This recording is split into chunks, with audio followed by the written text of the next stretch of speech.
দিন দিন আমার কলিজার টুকরা নবী বিছানা থেকে উঠতে পারে না, এত অসুস্থ হয়ে গেছে আল্লাহর নবী। আল্লাহ তাআলা দেখলেন তার হাবিব অসুস্থ। আমার হাবিব মুহাম্মদ সাল্লাল্লাহু আলাইহি সাল্লামকে এমন ভাবে জাদু করেছে, জাদুর প্রভাবে আমার হাবিব মুহাম্মদ সাল্লাল্লাহু আলাইহি সাল্লাম অসুস্থ হয়ে গেছে। ও জিবরাইল যাও, পৃথিবীর কোনো ডাক্তার কোনো চিকিৎসা আমার হাবিবকে ভালো করতে পারবে না। এই জাদু থেকে মুক্তি পাওয়ার জন্য আমি কোরআনুল কারীমের দুইটা সূরা নাজিল করলাম। এক নম্বরে হলো সূরাতুল ফালাক। কোন সূরা? 2 নম্বরে হলো সূরাতুল নাস। যাও জিবরাইল, এই দুইটা সূরা নিয়ে আমার হাবিবের কাছে যাও, আমার হাবিবকে যেয়ে বলো এই দুইটা সূরা তেলাওয়াত করে যাতে আমার হাবিব তার শরীরের ভিতরে ফু দেয়, দম দেয়। এই সূরা তেলাওয়াত করে শরীরের মধ্যে ফু দেওয়ার সাথে সাথে এই সূরার প্রভাবে তার জাদু যা আছে সব কিছু কেটে যে আমার হাবিব সম্পূর্ণ সুস্থ হয়ে যাবে। আমি আল্লাহ এই সূরার উসিলায় আমার হাবিবকে সুস্থ করে দিব। আল্লাহু আকবার। জিবরাইল আমিন এসে বললেন, গো আল্লাহর নবী, আল্লাহ তাআলা আপনার উপর যেই দুইটা সূরা নাজিল করেছে, সূরাতুল ফালাক আর সূরাতুন নাস, এই দুইটা সূরা তেলাওয়াত করে আপনি আপনার শরীরের মধ্যে ফু দেন, দেখবেন আল্লাহর কোরআনের এই দুইটা সূরার উসিলায়, এই দুইটা সূরার প্রভাবে আল্লাহ তাআলা আপনাকে সুস্থ করে দিবে। আল্লাহু আকবার। আল্লাহ নবী সূরাতুল ফালাক আর সূরাতুন নাস পুরো শরীরের মধ্যে ফু দিলেন, সাথে সাথে আল্লাহর নবী সুস্থ হয়ে গেছে। সাথে সাথে আল্লাহ রাসূল সুস্থ হয়ে গেছে। এখন সূরাতুন নাসের অর্থ কি? আল্লাহ বলছেন কুল আউযু বিরাব্বিন নাস। নবী আপনি বলেন কুল আউযু বিরাব্বিন নাস এর অর্থ কি? নবী আপনি বলেন আমি মানুষের রব, মানুষের আল্লাহর কাছে আমি আশ্রয় চাই। আমরা আশ্রয় চাই কার কাছে? দুনিয়ার কোন মানুষের কাছে, দুনিয়ার কোন কবিরাজের কাছে, দুনিয়ার কোন জাদুকরের কাছে? আমরা কার কাছে আশ্রয় চাই? দেখেন আল্লাহ তাআলা কত সুন্দর করে আমাদেরকে বুঝাই দিতেছেন। কুল আউযু বিরাব্বিন নাস, নবী আপনি বলেন আমি মানুষের রব আল্লাহর কাছে আশ্রয় চাই। মালিকিন নাস, এই পৃথিবীর অধিপতি কে? জোরে বলেন। এই পৃথিবীর অধিপতি মানুষের রব আমি আল্লাহর কাছে সাহায্য চাই। ইলাহিন নাস, মানুষের রব মানুষের ইলাকে। জোরে বলেন। আমাদের ইলাহ আল্লাহ, আমাদের ইলাহ আল্লাহ তাআলা বলেন নবী আপনি বলে দেন ইলাহিন নাস, মানুষের ইলাহ মানুষের রবের কাছে আমি সমস্ত অনিষ্টতা থেকে পানা চাই। এই হলো সূরা নাসের অর্থ। জাদুর প্রভাবে আল্লাহর নবী বিশ্ব নবী দিন দিন অসুস্থ হয়ে যাইতেছে। আল্লাহ নবী হাঁটতে পারে না, চলতে পারে না, বিছানায় শুয়ে পড়ছে। এত অসুস্থ হয়ে গেলেন আল্লাহর নবী, মসজিদে পর্যন্ত যাইতে পারে না। আমাকে এমন ভাবে জাদু করছে, আমি নবী না হইয়া যদি তোমাদের মতো সাধারণ মানুষ হইতাম তাহলে আমি পাগল হইয়া রাস্তায় রাস্তায় ঘুরতাম। শুধু আমি নবী হওয়ার কারণে আল্লাহ আমাকে টিকায় রাখছে। আল্লাহু আকবার। আল্লাহর নবী কোন চিকিৎসায় আল্লাহ রাসূল সুস্থ হয় না। দিন দিন আমার 70,000 ফেরেশতা এক একজনের জন্য আমাদেরকে দেখে আমরা কি করি, কোথায় আছি। দেখে কেউ মসজিদে নামাজ পড়তেছে, কেউ মসজিদে বৈশা জিকির করতেছে, আল্লাহর কোরআন পড়তেছে। আবার দেখে কেউ চায়ের দোকানে বৈশা চা খাইতেছে আর বাংলা সিনেমা দেখতেছে। কেউ বাথরুমের ভিতরে বৈশা বিড়ি টানতেছে। কথা কন। কেউ সকালবেলা ঘুমের থেকে উঠে মোবাইল টিপা গান শুনতেছে। কেউ গান বাজনা করতেছে, খেলাধুলা করতেছে, হারাম কাজ করতেছে। যখন এইভাবে করে ফজর থেকে জোহর আসর মাগরিব হয়ে যায়, আল্লাহ তাআলা ওই 70,000 ফেরেশতাদেরকে ডাক দিয়ে আসমানে নিয়ে যায়। এবার আসমানে নেওয়ার পরে আল্লাহ রাব্বুল আলামিন জিজ্ঞেস করে, এ ফেরেশতারা, আমি তোমাকে আব্দুর রহমানের জন্য পাঠাইছিলাম, কামাল উদ্দিনের জন্য পাঠাইছিলাম, জামাল উদ্দিনের জন্য পাঠাইছিলাম। তোমরা দুনিয়ার জমিনে যায়া আমার আব্দুর রহমানকে কোন অবস্থায় দেখছো? ফেরেশতারা বলে, আল্লাহ, আমরা যখন আসমান থেকে জমিনে নামি, জমিনে অবতীর্ণ হওয়ার পরে, জমিনে নামার পরে আমরা মসজিদের দিকে গেলাম, দেখি আপনার বান্দা আব্দুর রহমান ফজরের নামাজ পড়া মসজিদে বৈশা জিকির করতেছে। জোরে বলেন সুবহানাল্লাহ। আল্লাহ তাআলা ডাক দিয়া বলে, ফেরেশতারা রে, তোরা সাক্ষী থাক, আমার বান্দাকে কোন অবস্থায় দেখছস? তখন আব্দুর রহমানের জন্য যে 70,000 ফেরেশতা আল্লাহ দুনিয়ার জমিনে পাঠাইছে, আল্লাহর নবী বলে, আল্লাহ তাআলার এত ফেরেশতা, এই 70,000 ফেরেশতা দুনিয়াতে একবার আসার এই চান্স পাইছে, আর কোনোদিন সুযোগ পাবে না। কারণ আল্লাহ রাব্বুল আলামিন এত ফেরেশতা বানায় রাখছে, তারা শুধু দুনিয়াতে একদিনের জন্য ডিউটি করার শিডিউল পাইছে, আর কোনোদিন তারা দুনিয়াতে আসতে, কারণ তাদের পরেও আরো ফেরেশতাদের কোটি কোটি মিলিয়ন ট্রিলিয়ন ফেরেশতাদের শিডিউল আছে। সুবহানাল্লাহ বলেন। আল্লাহ তাআলা ডাক দিয়ে বলে, ফেরেশতারা বল বল বল, আমার আব্দুর রহমান, আমার কামাল উদ্দিন, জামাল উদ্দিন রে কোন অবস্থায় দেখছস? ফেরেশতারা ডাক দিয়া বলে, আল্লাহ, আপনার আব্দুর রহমান ফজরের নামাজ পড়া মসজিদে বৈশা জিকির করতেছে, আপনার কামাল উদ্দিন কোরআন পড়তেছে, আপনার জামাল উদ্দিন বৈশা বৈশা কোরআন হাদিস শিখতেছে। আল্লাহ তাআলা ডাক দিয়া বলে, এ ফেরেশতারা, তোদের 70,000-এর দায়িত্ব হলো, যেহেতু আমার বান্দাকে নেক আমল অবস্থায় দুনিয়ার জমিনে দেখছস, ভালো কাজ করা অবস্থায় দেখছস, তোদের দায়িত্ব হলো কিয়ামত পর্যন্ত আমার বান্দার জন্য তোরা ফেরেশতারা 70,000 ফেরেশতারা কিয়ামত পর্যন্ত মাগফিরাতের দোয়া করতে থাকবি। জোরে বলেন সুবহানাল্লাহ। তোরা ফেরেশতারা এক সেকেন্ডের জন্য বিরত হতে পারবি না, এই 70,000 ফেরেশতা কিয়ামত পর্যন্ত আমার বান্দার জন্য দোয়া করতে থাকবি। আল্লাহু আকবার। এবার বলেন, যে ফেরেশতারা 70,000 ফেরেশতা যদি আপনার জন্য আমার জন্য দোয়া করে, আল্লাহ জান্নাত দিবে কি দিবে না? দিবে কি দিবে না? ওই 70,000 ফেরেশতা বলতেছে, আল্লাহুম্মা গফির ওয়ারহাম, আল্লাহ গো, আপনার বান্দাকে আমরা নেক আমল অবস্থায় দেখছি, আপনার বান্দাকে আমরা নামাজ অবস্থায় দেখছি, জিকির অবস্থায় দেখছি, তাসবিহ তাহলিল পড়া অবস্থায় দেখছি, আমরা ফেরেশতারা তার জন্য দোয়া করতেছি, আল্লাহ আপনি তাকে ক্ষমা করে দেন। আল্লাহ রাব্বুল আলামিন বলে, বান্দারে, আমার এই 70,000 ফেরেশতারা তোদের জন্য দোয়া করতেছে, যদিও তোরা দুনিয়াতে ভুলে শয়তানের ধোকায় পড়ে কোনো গুনাহ করে ফেলস, ওই 70,000 ফেরেশতাদের দোয়ার কারণে আমি আল্লাহ তোদের সব গুনাহগুলো ক্ষমা করে দিয়া জান্নাত নিশ্চিত করে দিব। আর যারা দুনিয়াতে গুনাহ করে, নাফরমানি করে, ও আল্লাহর বান্দারা, যেটা বলছিলাম, আবু জেহেল রাত 3টা বাজে আল্লাহর নবীর কোরআন শোনার জন্য বাইতুল্লাহে চলে যেত। শুধু আবু জেহেল না, আবু জেহেলের সাথে যত সাঙ্গ পাঙ্গ আছে তারাও আল্লাহর নবীর কোরআন শুনতে যাইতো।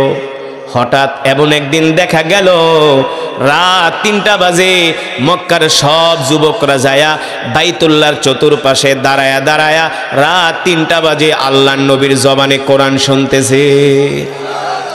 এই খবর যখন মক্কার জমিনে ছড়িয়ে গেল, মক্কার প্রতিটা মানুষ যখন জানতে পারলো, শোনো শোনো, রাত 3টা বাজে মুহাম্মদ ইবনে আব্দুল্লাহ মক্কার বাইতুল্লাহ এমন মধুর সুরে কোরআন পড়ে, চলো গো।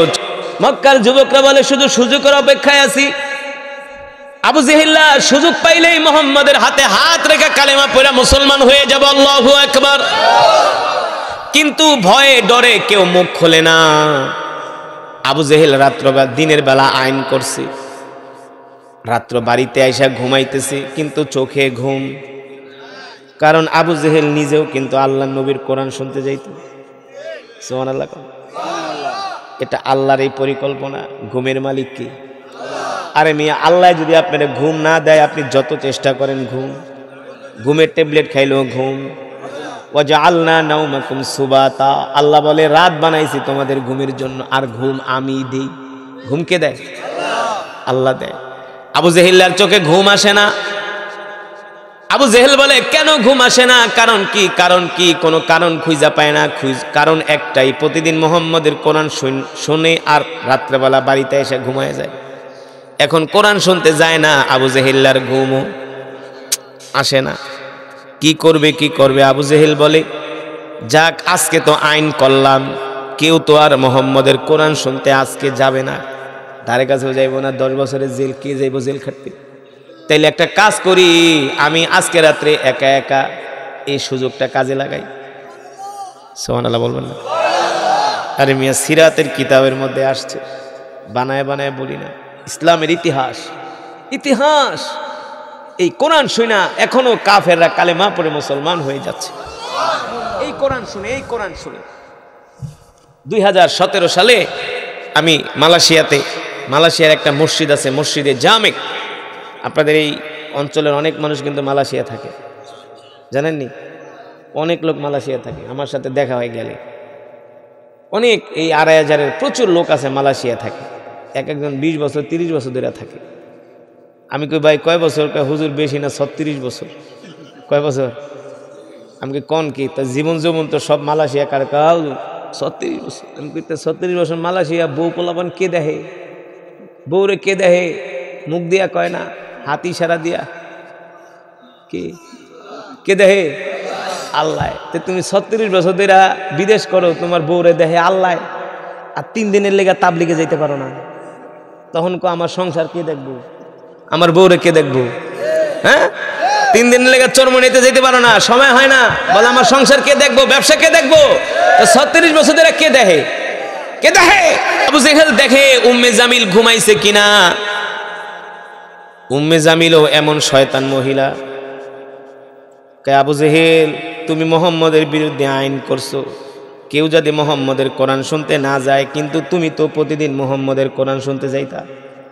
এই কথা যদি আমি মক্কার মানুষদেরকে বলি, তাহলে তো তোমার নেতাগিরি শেষ। উম্মে জামিলকে, আবু জেহেল তুমি আজকে রাত্রে কেন ঘুমাও না? আমি তো তোমারে ভালো করে চিনি, কারণ তোমার সাথে আজকে 50 বছর ধরে সংসার করি। আপনার আমার চরিত্র কেমন এটা দুনিয়ার কেউ না জানলেও কিন্তু ঘরের সে জানে আপনার আমার দুর্বলতা কোথায় আছে। উম্মে জামিল ঘুমের ভান ধরে শুয়ে আছে, আসলে ঘুমায়। আবু জেহেল দেখে এটা ঘুমাইছে নাকি, দেখে চোখ বন্ধ করে রাখছে। আবু জেহেল মনে হয় ঘুমাইছে, আসলে ঘুমায় নাই। আবু জেহেল কম্বল 2টা পেঁচায়া, শীতের রাত, আরে মেয়ে এমন শীত না, আরবের শীত কিন্তু হাড্ডির ভিতরে বসে যায়, এত ঠান্ডা আরবে। আরও তো সেই 1450 বছর আগে, এখনকার কথা। এখন যদি এমন ঠান্ডা হয়, তাই 1450 বছর আগে কেমন অবস্থা ছিল? কিতাবের মধ্যে আসছে আবু জেহেল 2টা-3টা কম্বল পেঁচায়া, হাতে একটা কুপি নিয়া ঘর থেকে বের হয়ে গেছে আল্লাহর নবীর কোরআন শোনার জন্য। ঘরের দরজায় যায়া ঘরের সিটকানিটা টান দিছে, ঠাস করে সিটকানির আওয়াজ হইছে। আওয়াজ হওয়ার পরে উম্মে জামিল তো আসলে ঘুমায় নাই। ঘুমের কোনো মানুষ যদি ঘুমানোর মানুষকে ঘুম থেকে জাগানো যায়, কিন্তু যে না ঘুমায়া ঘুমের ভান ধরে, তার কোনোদিন আসলে তাই ঘুমায় নাই। আবু জেহেল যখন ঘরের দরজা খুইলা বাইরে বের হওয়া শুরু করছে, পিছনে থেকে তার স্ত্রী উম্মে জামিল জামার কালার ধরছে। আবু জেহেল কই যাও? রাত 3টা বাজে, কোথায় যাও? আবু জেহেল বলে, বেটি জ্বালাজালি করিস না, ভালো কামে যাইতেছি। সুবহানাল্লাহ করেন। আসলেই তো ভালো কাজে যায়, কোরআন শোনার চেয়ে কি ভালো কাজ আছে নাকি? কিন্তু আবু জেহেল তো আর বলতে পারে না আমি মুহাম্মদের কোরআন শুনতে যাই। তাহলে তো উম্মে জামিল বলবে, তুমি না আইন করলা কেউ যাতে মুহাম্মদের কোরআন শুনতে না যায়, এখন তুমি আইন ভঙ্গ করতেছো। আবু জেহেল কাজটা তো ঠিক করলা না, আমি মক্কার মানুষদের কাছে বলে দিব। আবু জেহেল বলে, বেটি জ্বালাজালি করিস না, যাইতে দে, মুহাম্মদ কোরআন পড়বে। এই কথা আবু জেহেল তার স্ত্রীকে বলে না। উম্মে জামিল বলে, আবু জেহেল কোন ভালো কাজে যাবা, আগে আমাকে বলো। আবু জেহেল বলে, স্ত্রী রে জ্বালাজালি করিস না, যাইতে দে। বলে, না দিব না। কই যাইবা, আগে আমাকে বলো। এবার আবু জেহেল বলে, শোনো প্রিয়তমা, তোমাকে আমি বলতে পারি একটা শর্ত আছে, মক্কার কোনো মানুষকে তুমি আর আমি ছাড়া তৃতীয় কোনো পক্ষ যাতে এই কথা না শোনে। উম্মে জামিল বলে, আমি বলবো না, তুমি বলো কোথায় যাবা এত গভীর রজনীতে? আবু জেহেল বলে, শোনো, আমি মোহাম্মদের বিরুদ্ধে আইন করছি কেউ যাতে মোহাম্মদের কোরআন তেলাওয়াত শুনতে না যায়, কিন্তু আমি যে আইন করছি আমি তো বিপদে পড়ে গেছি। মোহাম্মদের কোরআন তেলাওয়াত না শুনলে তো এখন আমার নিজেরই ঘুম আসে না। উম্মে জামিল বলে, আবু জেহেল, তোমারও যেমন মোহাম্মদের কোরআন না শুনলে ঘুম আসে না, আমারও তো একই অবস্থা। আল্লাহু আকবার। আবু জেহেল, আমাকে সাথে করে নিয়ে যাও, নিয়ে যাও। আবু জেহেল কয়, না না না, মহিলা মানুষ হইল অলস, ভুল করে, তোমারে নিলে একটা না একটা ভুল করবা, আর দেরি করবা কেন? তুমি যেমনে বলো এমনেই যাব, কেউ দেখবে না, কেউ বুঝবেও না। আবু জেহেল কয়, যদি আমার সাথে যাও তাহলে আগে পর্দা করো। কি করো? কোন পর্দা? বলে চোখ ঢাকো, হাত ঢাকো, কান ঢাকো, নাক ঢাকো, যাতে মক্কার মানুষ তোমারে কেউ দেখে না না চিনি। তুই বোরকা পরবি না, পর্দা করবি না, আল্লাহ কেমনে করায়, ঠিক কিনা? আবু জেহেল বলে, নিতে পারি, তাহলে কাজ কর, কম্বল দিয়া চোখ পেঁচা, চোখ ঢাক, নাক ঢাক, হাত ঢাক, পাও ঢাক, চুল ঢাক, যাতে তোরে কেউ না চিনতে পারে। এবার উম্মে জামিল দুইটা কম্বল দিয়া, একটা কম্বল দিয়া মাথা ঢাকলেন, আর একটা দিয়া শরীর ঢাকলেন। এবার শরীর আর মাথা ঢেকে আবু জেহেলের পিছনে পিছনে যাচ্ছে। ওরা যেতে যেতে বাইতুল্লাহর চত্বরে যখন গেল, বাইতুল্লাহর দেওয়ালের পাশে টেক লাগায়া লাগায়া বৈশা বৈশা আল্লাহর কোরআন শুনতেছি। আল্লাহর মধুর কোরআন শুনতে শুনতে এক পর্যায়ে আবু জেহেল, উম্মে জামিল দুইজনে ঘুমায়া পড়ছে। কি করছে? ঘুমায়া পড়ছে। কোরআন শুনলে কিন্তু ঘুম আসে, জানেন? কোরআন তেলাওয়াত শুনলে ঘুম আসে, মসজিদে গেলে ঘুম আসে, ইবাদত করলে, জিকির করলে, এটা আল্লাহর রহমত। ঘুমাইসা পড়ছে। ওইদিকে আবুল আহাব, উতবা, সাইবা, আবু সুফিয়ান, ওলীদ ইবনে মুগীরা কয়, আজকে কেউ যাইব না, আমরা এই সুযোগটা কাজে লাগাই। এক করতে করতে সব চোরগুলা একসাথে গেছে। সব চোরগুলা কি একসাথে গেছে, আর সবগুলা যায় কাবার দেয়ালের পাশে বৈশা বৈশা কোরআন শুনতে শুনতে সবগুলা ঘুমায় গেছে। আল্লাহু আকবার। এই ঘুম আসলে ওরা ঘুমায় নাই ইচ্ছা করে, আল্লাহ ওদের চোখে ঘুমাই না দিছি, আল্লাহ ওদেরকে লজ্জা দেওয়ার জন্য। অমাকারু অমাকারাল্লাহ ওয়াল্লাহু খায়রুল মাকিরিন। আল্লাহ বলে, তোমরাও পরিকল্পনা করো, ষড়যন্ত্র করো, আমি আল্লাহও পরিকল্পনা করি, কিন্তু আমার পরিকল্পনার কাছে তোমাদের পরিকল্পনা নস্যাৎ হয়ে যায়। ঠিক কিনা বলে? এবার যখন তারা কোরআন শুনতে শুনতে ঘুমায় গেছে, সকালবেলা সূর্য উদিত হয়েছে, আর সকালবেলা যখন সূর্যের আলোটা বের হয় তখন শরীরে লাগলে কিন্তু একটা গরম ভাব আসে, ঠিক কিনা? আবু জেহেল ঘুমাইতেছে, হঠাৎ করে সূর্যের আলো এসে তার কপালে পড়ছে, দেখি গরম লাগে। কিরে গরম লাগে কে? মনে করছে আবু জেহেল ঘরে ঘুমায় রয়েছে। কিসের এমন ঘুম? চোখের ভিতরে দেখে কাবার দেয়ালের পাশে হেলান দিয়া ঘুমায় গেছে। আবু জেহেলার স্ত্রীও কম্বল মোড়া দিয়া ঘুমায় পড়ছে। এবার আবু জেহেল্লা ধাক্কা দিয়ে কয়, বেটি ওঠ, কই ঘুমাইছস? কয় বাড়ি থেকে। বাড়িতে তাকায় দেখে কাবার দেয়ালের পাশে ঘুমায় রয়েছে। আল্লাহু আকবার। আবু জেহেল কয়, তাড়াতাড়ি দৌড় মার, মক্কার মানুষ যদি দেখা ফালায় তাইলে কিন্তু বড় বিপদ। এবার আবু জেহেল তার স্ত্রীর নিয়ে একেবারে রাস্তা দিয়ে দৌড় শুরু করছে। ভুলে আবু জেহেলের স্ত্রী উম্মে জামিল কম্বল একটা ফালায় গেছে। কি করছে? একটা কথা আছে না, চোর চুরি করলে প্রমাণ একটা রাই খাই যায়। কম্বল একটা ফালায় মহিলা মানুষ দৌড় মারছে। ওই দিক দিয়ে দেখে উতবা, সাইবা, ওলীদ ইবনে মুগীরা, আবু সুফিয়ান দেখে আবু জেহেল আর তার স্ত্রী দুইটা জরমের মতো দৌড়াইতেছে। উতবা, সাইবা, আবুল আহাবকে দেখছে, ওই যে আবু জেহেল, ওই ভালো হয়েছে, ভালো হয়েছে। উতবাকে না, ঘটনা একটা ঘটে গেছে, কম্বল একটা রাইখে গেছে উম্মে জামিল। ওরা যে শয়তান চালাক, যায় জিজ্ঞেস করলে বলবে যে আমরা মুহাম্মদের কোরআন শুনতে যাই নাই, আমরা যাই নাই। আবুল আহাবকে তাইলে প্রমাণ, কম্বলটা নিয়ে আয়, প্রমাণ থাকুক। এবার কম্বল নিয়ে আইছে। উতবা কম্বল তার গায়ে জড়ায়া উতবাও দৌড় মারছে। আল্লাহর কি ইশারা! দৌড় মারতে মারতে দুই তিন, তারা 4-5 জন, 4 রাস্তা দিয়ে দৌড় মারতে মারতে সবাই যায় এক রাস্তার মুখামুখি, যায় সংঘর্ষ হয়ে গেছে। শাখা রোড 4টা, মেইন রোড একটা। 2,500 মেইন রোড কয়টা? শাখা রোড অনেকগুলা। শাখা রোড দিয়া কেউ এদিক দিয়ে দৌড়ায়, কে এদিক দিয়ে দৌড়ায়। দৌড়াইতে দৌড়াইতে আচমকা তারা একজন আর একজনের মুখোমুখি সংঘর্ষ। আবু লাহাব দেখে আবু জেহেল দৌড়ে আসতেছে, আবু সুফিয়ান দেখে আবু লাহাব দৌড়ে আসতেছে, আবার উতবা দেখে আবু জেহেল দৌড়ে আসতেছে। এক রাস্তার মুখোমুখি হইয়া আবু জেহেল ডাক দিছে, এ উতবা, এত সকালবেলা দৌড়ায় দৌড়ায় কোন দিকে যাইতেছো? কারণ কি? কই গেছিলা? কোথায় গেছিলা? উতবা সাহেবা বলে, আবু জেহেল তুমি যেখানে গেছো আমরাও সেইখানে গেছিলাম। সুবহানাল্লাহ। আবু জেহেল তুমি যেখানে গিয়েছিলা আমরাও সেখানে গেছিলাম। আবু জেহেল চেয়ে কই গেছি মানে? আবু জেহেল ক্ষমতা দেখায়ও না, গরম দেখায়ও না, প্রমাণ কিন্তু আছে। কি আছে? বেটা কি প্রমাণ আছে? এই যে দেখো তোমার স্ত্রীর কম্বল আমার কাছে, তোমার স্ত্রীর, তুমি নিজে আইন কইরা তুমি মুহাম্মাদের কোরআন শুনতে আসো, এই কথা আমি মক্কার সব জনগণকে বলে দিমু। আবু জেহেল ছিল জ্ঞানী মানুষ, ওর নাম কিন্তু আসলে আবাল হিকাম, জ্ঞানের পিতা, জ্ঞানের। আবু জেহেল বুঝছে এই জায়গায় ঘোলাটে করা যাবে না, অন্যায় তো করছি, তার মানে ছোট হইয়া আস্তে করে বাড়িতে জায়গা, নাইলে চিল্লাপাল্লা করলে তো মান সম্মান আরো যাইব। আবু জেহেল বাবারে তোর লাগে এখানে আমি চিল্লাইতে রাজি না, বাড়িতে দু। আবু জেহেল বাড়িতে যায় তার স্ত্রী উম্মে জামিলরে গালাগালি করে, কইছিলাম না বেড়ি তুই যাইস না, বলছিলাম না কম্বল তো একটা রাইকেছস, প্রমাণ তো একটা আছে, নালে তো কইতাম আমরা যাই না, আমরা কিছু জানি না। এখন তো কম্বল তো একটা উতবার কাছে, উতবার মুখ বন্ধ করার লেগে তো আমার বড় সমস্যা, কি করা যায়? এবার উম্মে জামিল রে গালাগালি করে। উম্মে জামিলকে আবু জেহেল গালি দিও না, আর জীবনে তোমার কথা অমান্য করব। আবু জেহেল কয় ঠিক আছে, তাইলে কাজ একটা করা যায়। মক্কার সব মানুষ ওরে নেতা মানত। আবু জেহেল নাস্তা খায়া উতবার বাড়িতে যায়, আবার ইফতাহিল বাব, উতবা দরজা খোলো। উতবাই তো কয় গরিবের বাড়িতে হাতির পাড়া তো আর এমনি না।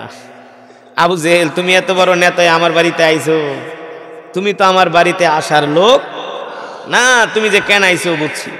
এবার আবু জেহেল উতবার বাড়িতে যায়, উতবা বয় তোর সাথে কথা আছে। লিডার এত সকালবেলা আমার বাড়িতে আসলেন, কেন আইছি ওটা তুই নিজেও জানোস।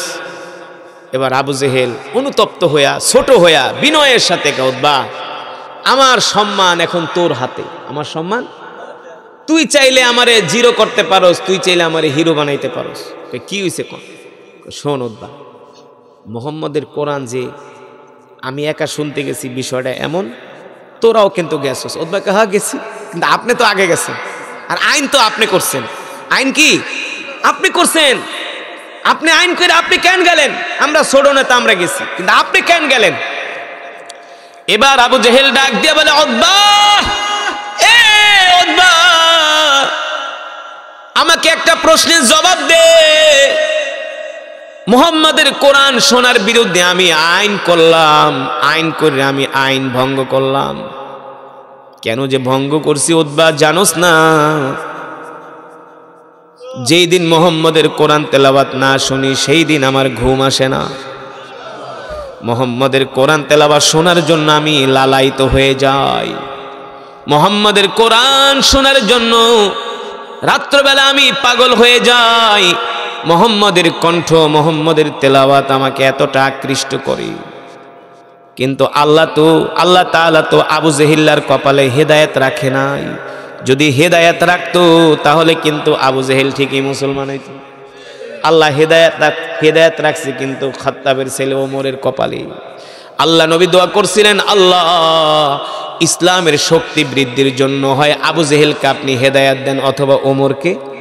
কিন্তু আল্লাহ তাআলা আবু জেহেলারে কবুল করে নাই, কবুল করছে হযরত ওমরকে। ঠিক কিনা বলে? আবু জেহেল বলে, উতবারে মুহাম্মাদের কোরআন তেলাওয়াত না শুনলে আমি রাত্রবেলা ঘুমাইতে পারি না। মুহাম্মাদের বিরোধিতা দিনের বেলা করি, রাত্রবেলা আবার বেহায়ার মতো তার কোরআন শুনতে যাই। উতবা বল এর কারণ কি, এর কারণ কি? উতবা বলে, আবু জেহেল কিছু মনে করবেন না, আমি ছোট মুখে একটা বড় কথা বলি, আপনি কষ্ট পাবেন না, রাগ করবেন না। শোনেন, আমি যতটুকুন পর্যন্ত ধর্মীয় কিতাব আমি পড়েছি, জেনেছি, বুঝেছি, ইহুদি বড় বড় পণ্ডিতদের জবানে আমি যতটুকুন শুনেছি, আমরা যতই মুহাম্মাদের বিরোধিতা করি না কেন, মুহাম্মদকে যতই কষ্ট দেই না কেন, মুহাম্মদের বিরুদ্ধে যতই ষড়যন্ত্র করি না কেন, আমার কেন যেন মনে হয় মুহাম্মদকে আমরা বিরোধিতা করে দমাইতে পারবো না, তাকে আমরা থামাইতে পারবো না। এর কারণ হলো মুহাম্মদ যেটা তেলাওয়াত করে এটা দুনিয়ার কোনো মানুষের কবির কাব্য নয়, দুনিয়ার কোনো মানুষের লেখা কোনো কবিতা নয়, এটা হলো একমাত্র আল্লাহর জবানের কালাম, আল্লাহর জবানের কালাম। আবু জেহেল মুহাম্মদ যেটা তেলাওয়াত করে এটা পৃথিবীর কোনো মানব রচিত কোনো কিতাব কোনো কবিতা না, এটা আল্লাহর জবানের কালাম। আর মুহাম্মদ হলো আল্লাহর নবী। আল্লাহু আকবার। মুহাম্মদ হলো কি? আর কিছুদিন পরে মুহাম্মদ মক্কার ক্ষমতা দখল করবে। আবু জেহেল তোমার ক্ষমতা মক্কায়, আর আমাদের ক্ষমতাও থাকবে না, মুহাম্মদের হাতে মক্কার ক্ষমতা চলে যাবে। আল্লাহু আকবার। জোরে বলেন আল্লাহু আকবার। আবু জেহেল এই কথা শোনার পরে অসুস্থ হয়ে পড়ল। বলস কি বলে, হ্যাঁ লাভ নাই, মক্কার যুবকগুলো তার জন্য পাগল। মক্কার যুবকগুলো কি মুহাম্মদের জন্য পাগল। চুপ, কথা শুনতে আপনারা রাজি আছেন?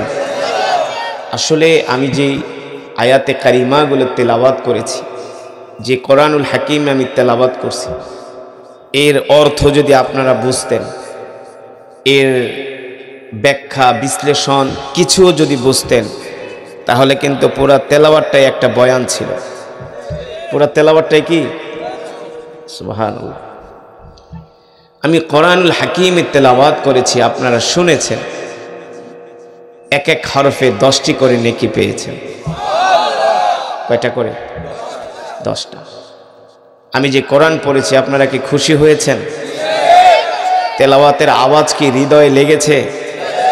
আল্লাহু আকবার। আল্লাহ রসুলের হাদিস, আমার কথা না। ইদা সাররাতকা হাসানাতুকা ওয়া সাআতকা সাইয়্যাতুকা ফাআনতা মুমিন। শোনেন, আমার কথা ভালো করে খেয়াল করে। আমি যেটা এখন পড়েছি এটা আমার কথা না, আল্লাহ রসুলের হাদিস। আল্লাহর নবী বলেন, উম্মত তুমি যদি কোনো ইবাদত করার পরে যদি তোমার দিলের মধ্যে শান্তি লাগে, কি লাগে? শান্তি লাগে, ভালো লাগে, আনন্দ লাগে, তাহলে বুঝবা তুমি মুমিন। তুমি, আমি কোরআন পড়েছি, আপনারা শুনে শান্তি লাগছে না? আনন্দ লাগছে না? আবেগ আপ্লুত হয়েছেন না? আপনারা মুমিন। সুবহানাল্লাহ বলেন। আপনারা সকলেই মুমিন। আমি বলি না, আল্লাহ রাসূল বলছেন, ওয়াসাআতকা সাইয়্যাতুকা ফাআনতা মুমিন। যদি কোনো গুনার কাজ করার পরে তোমার যদি কষ্ট লাগে, অনুতপ্ত হয়, তাহলেও তুমি মুমিন। আর যদি গুনাহ করার পরে ওয়াসাআতকা সাইয়্যাতুকা ফাআনতা মুমিন, গুনার কাজ করার পরে যদি তোমার ভিতরে কোনো কষ্ট না লাগে, অনুভূতি না আসে, দুঃখ না লাগে, তাহলে তুমি মুমিন। মুমিন না, তোমার ঈমানের পাওয়ার নাই। আল্লাহর বান্দারা, আমি অল্প কিছু সময় কোরআন হাদিস থেকে কিছু আলোচনা আপনাদেরকে শোনাবো, কিন্তু শর্ত হলো যতক্ষণ বয়ান চলবে আমরা কোরআনের মহব্বতে সবাই বসে থাকবো, কেউ উঠাউঠি করবো না। রাজি আছেন? এতটুকু ঈমানের পাওয়ার আছে? যদি আল্লাহর কালাম শুনে খুশি হন যে হ্যাঁ হুজুর খুশি হয়েছি, তাহলে একটু হাত উঠে আল্লাহকে দেখান, ডাক দেন ইয়া আল্লাহ, আরো জোরে বলেন ইয়া আল্লাহ, আমাদের গুনাহগুলো মাফ করে দেন। বলি আমিন। আল্লাহ শেষ মোনাজাত দিয়া যাওয়ার তৌফিক দেন। বলি আমিন। হাত নামান। শেষ মোনাজাত দিয়ে যাবেন তো? অল্প সময়, আমি বেশি সময় নিব না, আপনারা বিরক্ত হবেন না, আপনাদের কষ্ট হবে না, কারণ আপনাদের চেয়ে কিন্তু আমি আরো বেশি ব্যস্ত। আপনারা যাইবেন 1-2 কিলোমিটার দূরে, আর আমি যাবো সেই ঢাকায়। দূর কার বেশি, আমার না না আপনাদের? আমার। বিশ্বাস করেন, আমি লক্ষ মানুষের সামনে যেভাবে আল্লাহর কোরআন পড়ি, আপনাদের এই আল্লাহর বান্দা যারা কোরআনের প্রেমিক আছেন, লক্ষ মানুষের চেয়েও আপনাদের সামনে আমি কোরআন পড়ে আজকে মজা পেয়েছি। আমি মজা পেয়েছি, আপনারা পাইছেন কিনা জানি না। আমি কেন পেয়েছি জানেন? আমি যে কোরআন পড়েছি, আপনারা কোরআনের আওয়াজ শুনা আপনারা আল্লাহু আকবারের ধ্বনি দিচ্ছেন, আপনাদের ঈমানের পাওয়ার বেড়ে গেছে। কি বেড়ে গেছে? এই কারণে সব মাহফিলে একেবারে প্যান্ডেল ভর্তি লোক হওয়া এটা বিষয় না। সব মাহফিলে যে একরকম এক একদিন একভাবে লোক হবে, আল্লাহর বান্দারা আসবে, বিষয়টা তেমন না। মাহফিলে বেশি লোকের সমাগম হওয়া এটা মাহফিল কবুলিয়াতের লক্ষণ না। যুগ জামানা পাল্টে দিতে চাইলে অনেকজন একজনেই আনতে পারে জাতির জাগরণ। আরে আপনারা কোরআন শুনে যেভাবে আওয়াজ করেছেন, আল্লাহু আকবারের ধ্বনি দিয়েছেন, লক্ষ মানুষের সামনে কোরআন পড়ে আমি অনেক সময় এত মজা পাই না। বিশ্বাস করেন, অনেক বড় বড় প্রোগ্রামে দাওয়াত হয়, কিন্তু মজা পাই না। কেন পাই না? যারা শ্রোতা তাদের ইমানের পাওয়ার নাই। কি নাই? আমি এই যে কোরআন পড়েছি, আপনারা যদি হৃদয় দিয়া শুনে থাকেন, হৃদয় দিয়া শুনেছেন, এই শোনার কারণে আল্লাহ তেলাওয়াতের ভিতরে নূর দান করছে। নূর। আরে আল্লাহর কালাম পড়া হবে, আপনি মন দিয়া শুনবেন না, আল্লাহর কি ঠেকা পড়ছে নাকি যে আপনার অন্তরে ঢুকাই দিবে? আল্লাহর কি ঠেকা আছে? আরে আমরা যদি আল্লাহর জিকির না করি, আল্লাহর তাসবিহ পাঠ না করি, আল্লাহ তাআলা তার জিকির করার জন্য অগণিত মাখলুক সৃষ্টি করে রেখেছেন। পিঁপড়াটা পর্যন্ত আল্লাহর জিকির করে, গর্তের পিপিলিকা পর্যন্ত আল্লাহর জিকির করে, সকালবেলা পাখিগুলো উঠে কিচিরমিচির আওয়াজ করে না, তারা আল্লাহর জিকির করে। ফজরের সময়, সুবহে সাদিকের সময় মুরগিগুলো উঠে আল্লাহর জিকির করে। ঠিক কিনা বলেন? শুধু এখানেই শেষ না, আল্লাহর রাসূল বলেছেন মিনাল ফজর ইলাল মাগরিব, ফজর থেকে মাগরিব পর্যন্ত আল্লাহ তাআলা আসমান থেকে, কোত্থেকে? আসমান থেকে আল্লাহ তাআলা আসমান থেকে ফজর থেকে মাগরিব পর্যন্ত এক একজন বান্দার জন্য, এক একজন 70,000 করে ফেরেশতা পাঠায়। আর আস্তে কোন সুবহানাল্লাহ, এমন জোরে সুবহানাল্লাহ আলহামদুলিল্লাহ বলবেন, আল্লাহু আকবারের ধ্বনি দিবেন, আশেপাশের মানুষগুলো যাতে বোঝে এখানে কিছু আল্লাহর পাগলেরা বসে আছে। আমরা কার পাগল? জোরে বলেন, আমরা কার পাগল? আমরা দুনিয়ার পাগল না, নারীর পাগল না, সম্পদের পাগল না, ক্ষমতার পাগল না, আমরা আল্লাহর পাগল। দুনিয়ার মানুষ আমাদের পাগল বলে বলুক, তাতে আমাদের কিছু। আল্লাহু আকবার। আল্লাহ আপনি আমাদের এই আরজিকে কবুল করে নেন। আল্লাহর বান্দারা, আল্লাহর হাবিব বিশ্বনবী রাহমাতুল লিল আলামিন বলেছেন, ফজরের সময় মানুষ উইঠা নামাজ না পড়া ব্যবসা করার জন্য চলে যায়। দেখবেন এই যে গাউসিয়াতে একটা কাঁচা বাজারের মার্কেট আছে, আছে না? আমরা তো মাঝে মাঝে সকালবেলা ওয়াজ করে যখন এই গাউসিয়া দিয়া যাই, হাজার হাজার মানুষ এই গাউসিয়া কাঁচা বাজারে ভিড় জমায়, কারণ বাজারে ভিড় জমায়, শ্যামবাজারে ভিড় জমায়, যাত্রা বাড়িতে ভিড় জমায়, কিন্তু নামাজ পড়ে না। কথা বল। ভোর 4টা বাজে ওঠে দুনিয়ার ব্যবসা করার জন্য, অর্থ কামানোর জন্য।